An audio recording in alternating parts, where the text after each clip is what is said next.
TV. Kaluo gi report ma ochiw gi riwruok mar thieth e piny mangima math mar gik makeche manyayo dang'ni mar paro e pinje mag Afrika. Kaka jowito mondi leronwa, higani e kedo kod dang'ni mar paro igeto tiek chuth akweda ma ji mantiere kod dang'ni mar paro thoro kadhoe. Kedo kod akweda ne ji man kod dang'ni mar paro e thoro wach mar odiochieng' kedo kod dang'ni mar paro e pachoka higani.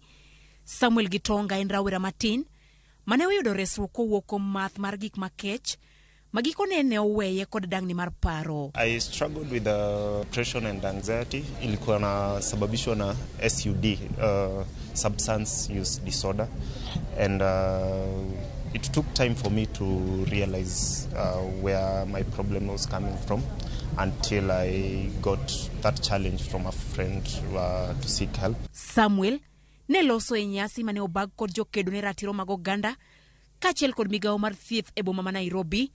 Oyangore ni e tuoche ma ok landre kowuok kuom ng'ato kadhi ir ng'at machielo, non-communicable diseases, ma otelo e nego ji ok e Kenya kende to e Afrika mangima, en dang'ni mar paro ma okawo 28. Lipod WHO yango ni e Afrika ka, nyithindo ma johigni 13 nyaka 15 thoro tiyo kod gige math makech ka piny libamba ma Tanzania otelo kod 90% gino ma osebedo ka nyayo dang'ni mar paro. Derruok ma wuok nikech dang'ni mar paro otelie kod joma chuo.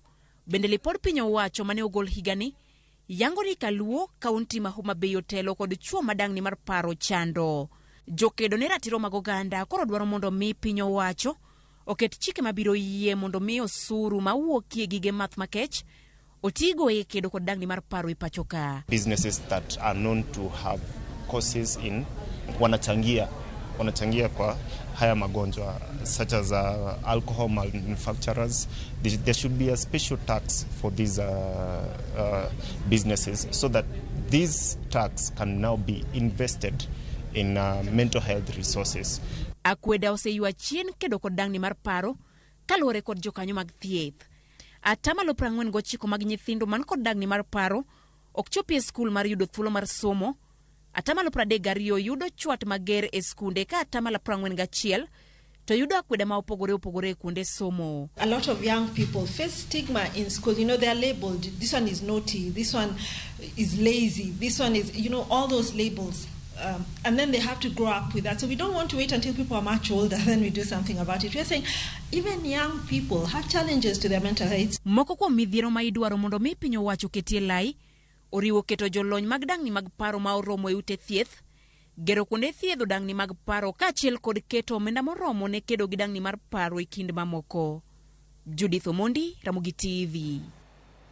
Dakika 12 nyakor mga juang bang